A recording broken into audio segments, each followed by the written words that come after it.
এখানে ভয় ও ভয় ও ভূত দুটোই পাবে। নমস্কার, সকলকে স্বাগত জানিয়ে শুরু করছি পেচচক্রের আরও একটি নতুন এপিসোড। আমি শুভ আছি তোমাদের সাথে। আজ পেচচক্রের 55 নম্বর এপিসোড। তাই আমাদের কাজ হলো মানুষের সাথে যেসব প্যারানর্মাল ঘটনাগুলি ঘটে সেটাকে তোমাদের কাছে তুলে ধরা। তোমরা যারা ভূতের ঘটনা শুনতে ভালোবাসো তাদের জন্য ঘটনাগুলিকে সাজিয়ে পরিবেশন করা, যাতে ঘটনাগুলি তোমাদের ভালো লাগে। আজ তোমাদের জন্য রয়েছে দুটি সত্যি ভৌতিক ঘটনা, যার মধ্যে একটি ঘটনা হলো একজন অ্যাম্বুলেন্স ড্রাইভারকে নিয়ে, আর দ্বিতীয় ঘটনাটি হলো একটি বাচ্চার সাথে ঘটে যাওয়া কিছু অদ্ভুত ঘটনা। আশা করছি দুটি ঘটনাই তোমাদের ভালো লাগবে, আর যদি ভালো লাগে তাহলে সম্ভব হলে চ্যানেলটিকে সাবস্ক্রাইব করে নিও। আর তাহলে বেশি কথা না বাড়িয়ে সরাসরি ঘটনাটি শুনে নেওয়া যাক। ঘটনাটা যে পাঠিয়েছে সে তার নাম ঠিকানা প্রকাশে অনিচ্ছুক। ঘটনাটা সে যার মুখ থেকে শুনেছে সে পেশায় একজন অ্যাম্বুলেন্স ড্রাইভার। সে চাকরি করত হাওড়া জেলার কোনো একটা বেসরকারি হাসপাতালে। সে এখন ড্রাইভারি ছেড়ে দিয়েছে। ঘটনাটা হলো এই রকম। মৃত লাশ নিয়ে মাঝে মাঝেই বিভিন্ন জেলায় যাওয়া হয়। একদিন একটা ফোন পেয়ে সে অফিসে গিয়ে খবর পায় একটা মৃত লাশ নিয়ে তাকে বর্ধমান যেতে হবে। লোকটা লাশটাকে দেখল, খুব বাজেভাবে অ্যাক্সিডেন্ট হয়েছে। লাশটা একটা মেয়ের, হয়তো কলেজ কিংবা বিশ্ববিদ্যালয়ে পড়তো। মাথার এক পাশ থ্যাতলানো, চুলগুলো এলোমেলো, দেহের বিভিন্ন স্থান থেকে রক্ত ঝরছে। উনি মাঝে মাঝেই এমন লাশ নিয়ে প্রায় অনেক জেলাতেই গিয়েছেন। তার সাথে একজনকে সঙ্গে নিয়ে ঠিক সন্ধ্যা হয় ওই সময় রওনা দিলেন। একটানা 4-5 ঘন্টা গাড়ি চালিয়ে একটা স্থানে এসে কিছু খাওয়ার জন্য গাড়িটা থামালেন। তারপর খেয়ে দিয়ে আবার রওনা দিলেন। কয়েক কিলোমিটার যাওয়ার পর হঠাৎ একটা চাকা বাস্ট হয়ে যায়। গাড়ির থেকে নেমে দেখলেন চাকা বাস্ট হয়ে গেছে। এক্সট্রা চাকার জন্য গাড়িতে খোঁজ করলেন, দেখে ভুল করে এক্সট্রা চাকাটা নেওয়া হয়নি। সাথে যে ছিল সে বলল, দাদা চাকা যেহেতু নেই, আমরা যেখানে খাওয়া দাওয়া করেছিলাম ওইখানে দেখি চাকা সারাই করতে পারি কিনা। এই কথা বলে ড্রাইভারের থেকে কিছু টাকা নিয়ে আর নষ্ট চাকাটা নিয়ে রওনা দিলেন। গাড়িটা রাস্তার একপাশে সাইড করা ছিল। কতক্ষণ লাগতে পারে এই কথা চিন্তা করতে করতে গাড়িতে গিয়ে বসলেন। গাড়িটা হাইড্রোলিক জগ দিয়ে স্ট্যান্ড করা ছিল, তাই এটাও চিন্তা করছিলেন যে একা একা এইভাবে থামানো একটা গাড়ি নিয়ে কতক্ষণ এইখানে অপেক্ষা করা যাবে। এমনিতেই জায়গাটা নীরব। একটু পরপর একটা দুটো গাড়ি যাওয়ার সাঁই সাঁই শব্দ ছাড়া আশেপাশে কোনো মানুষজনের চিহ্ন নেই। আর রাত 10টা বাজে, কেই বা আসবে এই হাইওয়েতে। উনি একটা সিগারেট ধরিয়ে একটু পর পর একটা করে টান দিচ্ছেন আর চাকা আসার ব্যাপারটাকে নিয়ে চিন্তা করছেন। তিনি আশেপাশে তাকিয়ে হঠাৎ ভেতরে থাকা লুকিং গ্লাসের দিকে চোখ দিয়ে আটকে গেলেন। চোখটা সরিয়ে পিছনে তাকিয়ে দেখেন, না কিছু না, সব ঠিক আছে। আবার যখন সিগারেটে টান দিয়ে লুকিং গ্লাসের দিকে তাকালেন তখন ভয়ে স্থির হয়ে গেলেন। তিনি দেখলেন মেয়েটার লাশটা উঠে বসে আছে। এবার উনি ঘাড় ঘোরাতে সাহস করলেন না। ওনার মনে হচ্ছিল দাঁতে দাঁত লেগে আসবে। হঠাৎ পেছন থেকে মেয়েটা বলে উঠল, দাদা আমি জল খাবো, তেষ্টায় গলাটা ফেটে যাচ্ছে। উনি তখন অনিচ্ছা সত্ত্বেও পেছনে তাকিয়ে দেখেন সত্যি মেয়েটা শোয়া থেকে বসে আছে। আর ওর শরীরের দাগগুলো নেই, থ্যাতলানোর দিকটা বোঝা যাচ্ছে না। মনে হচ্ছে যেন অজ্ঞান হয়েছিল, এখন জ্ঞান ফিরেছে। মেয়েটা আবারও বলতে লাগলো, দাদা আমার খুব জলের তেষ্টা লেগেছে, আমাকে একটু জল দেবেন? মেয়েটাকে দেখতে স্বাভাবিক লাগায় উনি একটা জলের বোতল এগিয়ে দিলেন। জলটা পেয়ে এক নিঃশ্বাসে জলটা শেষ করে ফেললেন মেয়েটা। একটা স্বস্তির নিঃশ্বাস ফেলল। তারপর ওর দিকে মুখ করে বলতে লাগলো, জানেন দাদা, এই জলের জন্য আমার বুকটা ফেটে যাচ্ছিল। আমার কলেজ বন্ধ হয়ে যাওয়ায় বাড়ি যাওয়ার জন্য তৈরি হয়ে বাস স্ট্যান্ডে আসি। আমি রিক্সা থেকে নেমে ভাড়া দিই। যখন একটু সামনের দিকে আগালাম, খেয়াল করতে পারিনি কখন একটা দ্রুতগামী বাস আমার সামনে এসে পড়েছে। চোখের পলকের বাসটার আঘাত খেয়ে সামনে পড়ে যাই, আর বাসটা ব্রেক করতে না পেরে আমার মাথার বাম দিক দিয়ে চলে যায়। যাওয়ার সময় আমার শরীরটাকে কয়েকবার রাস্তায় আষ্টে ফিষ্টে করে ফেলে যায়। অ্যাক্সিডেন্টের বেশ কিছুক্ষণ পর আমি জীবিত ছিলাম। চিৎকার করে বলতে পারিনি, আমাকে কেউ জল দাও, তেষ্টায় আমার গলাটা ফেটে যাচ্ছে। খুব শব্দহীন আর্তনাদ করে জলের জন্য গুমড়ে কেঁদে উঠেছিলাম, কিন্তু আমাকে এক ফোঁটা কেউ জল দেয়নি। যখন শেষ নিঃশ্বাসটা ফেললাম, একজন এসে আমাকে জল খাওয়াতে চাইল, কিন্তু জলের একটা ফোঁটাও গলা দিয়ে নামলো না, বেয়ে নিচে পড়ে গেল। আমার নিথর দেহটা অ্যাম্বুলেন্সে তোলা হলো। মেয়েটা এক নিঃশ্বাসে কথাগুলো বলে একটু চুপ হয়ে আবার বলল, দাদা আমার মা বাবা ভাই বোনকে বলবেন আমার জন্য যেন না কাঁদে, আর আপনাকে ধন্যবাদ আমাকে জল খাওয়ানোর জন্য। এই কথাটা বলে মেয়েটি আবার শুয়ে পড়ল।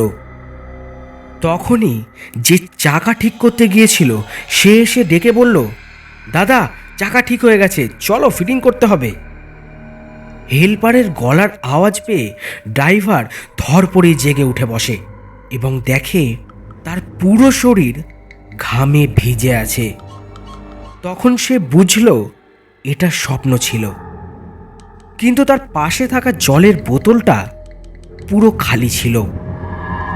তারপর তারা দুজনে মিলে চাকাটা লাগিয়ে আবার রওনা দিলেন। মেয়েটার বাড়ি যেতে যেতে প্রায় ভোর রাত হয়ে গেল। মেয়েটার লাশ পেয়ে মেয়েটার বাবা মা ভাই বোন কান্নাকাটি শুরু করে দিল। উনি ওখানে বেশিক্ষণ দাঁড়িয়ে থাকতে পারল না। মেয়েটির স্বপ্নে বলে যাওয়া কথাগুলো কারোর কাছে বলতে পারল না। গাড়ি স্টার্ট দিয়ে যখন শহরের দিকে রওনা দিলেন, মনটা খারাপ করে একটানা গাড়ি চালিয়ে যখন আবার ওই রাস্তাটার কাছে এসে পড়লেন, তখন দেখলেন মেয়েটা রাস্তার পাশে দাঁড়িয়ে আছে। এটা দেখে তিনি গাড়ির স্পিডটা কিছুটা বাড়িয়ে দেন। তখন তিনি বুঝতে পারে স্বপ্নে ঘটে যাওয়া ঘটনাটা আসলেই সত্যি ছিল।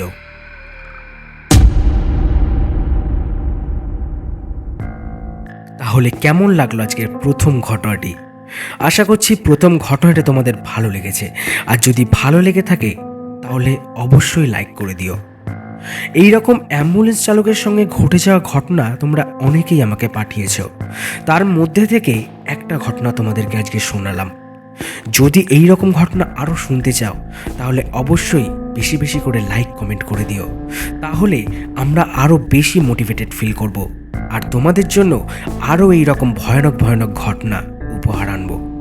আর তোমাদের কাছেও যদি এই রকম কোনো ঘটনা থাকে তাহলে দেরি না করে আমাদেরকে পাঠিয়ে ফেলতে পারো খুব সহজে petchakro23@gmail.com মেল করে বা হোয়াটসঅ্যাপ করতে পারো আমাকে। হোয়াটসঅ্যাপ নাম্বার আমি আমার ভিডিও ডেসক্রিপশন বক্সে দিয়ে রাখলাম। তাহলে দেরি না করে দ্বিতীয় ঘটনাটি শুনে নেওয়া যাক।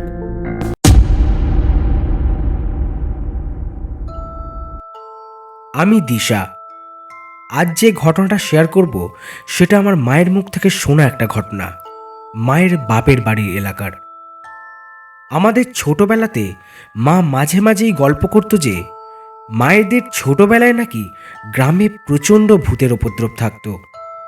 সন্ধ্যা হলেই আর একা থাকার রিস্ক নেওয়া যেত না। ভাগ্য খারাপ হলে লোকজন থাকলেও নিস্তার নেই।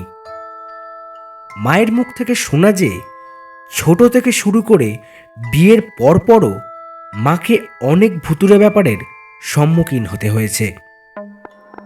তার মধ্যে এই ঘটনাটা বেশ অদ্ভুত এবং আমার কাছে এখনো বেশ ভয়ঙ্কর। ঘটনাটা হলো, মশারিটা নিয়ে মা আর দিদা শুয়ে আছে, মাঝখানে মামারাও শুয়ে আছে। মা বিছানার একধারে শুয়েছিল আর দিদা আর এক পাশে। তখন কারেন্ট ছিল না, ল্যাম্প বা হ্যারিকেনের বাতি একদম কমিয়ে হাতের দূরত্বেই পাশে রাখা আছে। মা হয়তো তখন ঘুমিয়েই পড়েছিল। হঠাৎ একটা আদরের স্পর্শে মায়ের ঘুমটা ভেঙে যায়। মা বুঝতে পারে যে কেউ একজন খাটের ধারে এসে মশারি উঠিয়ে মাকে আদর করে দিচ্ছে। মা ভাবে নিশ্চয়ই দিদা হবে। মা নিজের হাত দুটি নিয়ে তার হাত ধরে আর দিদাকে বলে যে, মা তুমি বিছানার ভেতরে এসো না, বাইরে থেকে কেন আদর করছো? আর গায়ে হাত বোলাতে হবে না, আমি তো ঘুমিয়েই গেছি।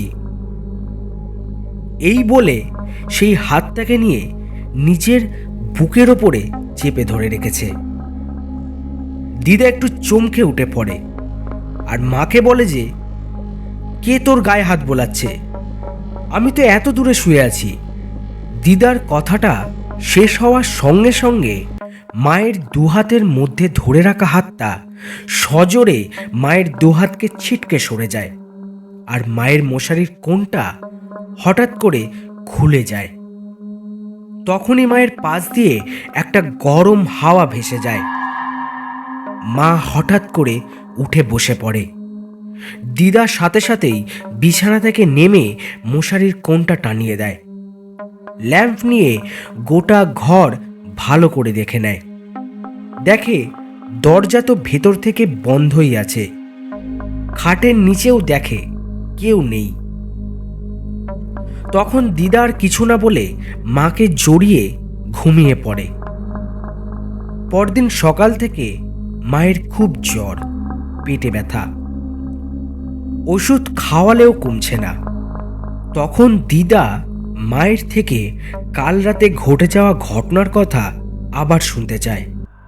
মা খালি বলে যে হাতটা খুব রোগা আর হাতের কোড়ে আঙুলের মাথাটা কাটা ছিল আর হাতে চুড়ি পরা ছিল।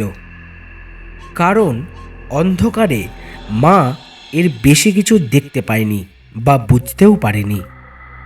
তাতে দাদু দিদা নিশ্চিত হয়েছিল যে দিদার বোন মানে মায়ের মাসি, যে কিনা বছর দুয়েক আগে হার্ট অ্যাটাকে মারা যায়, সে নাকি মাকে ছোটবেলা থেকে মানুষ করেছিল।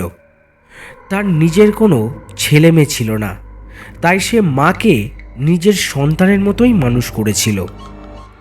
দাদু দিদা সেটা বুঝতে পেরে বাড়িতে পুজো দেয় এবং হোমের ভস্ম মাদুলিতে বাঁধিয়ে পরিয়ে দিয়েছিল, পরে যাতে আর কোনো ঘটনা না ঘটে। তারপর থেকে আর কোনো রকম নেগেটিভ কিছু ঘটেনি। এই ছিল আমার মায়ের মুখ থেকে শোনা একটা ভৌতিক ঘটনা। আশা করছি তোমার ভালো লাগবে। ভালো লাগলে পেটচক্রে পরিবারের সঙ্গে শেয়ার করো। আর তোমার জন্য অনেক ভালোবাসা রইল।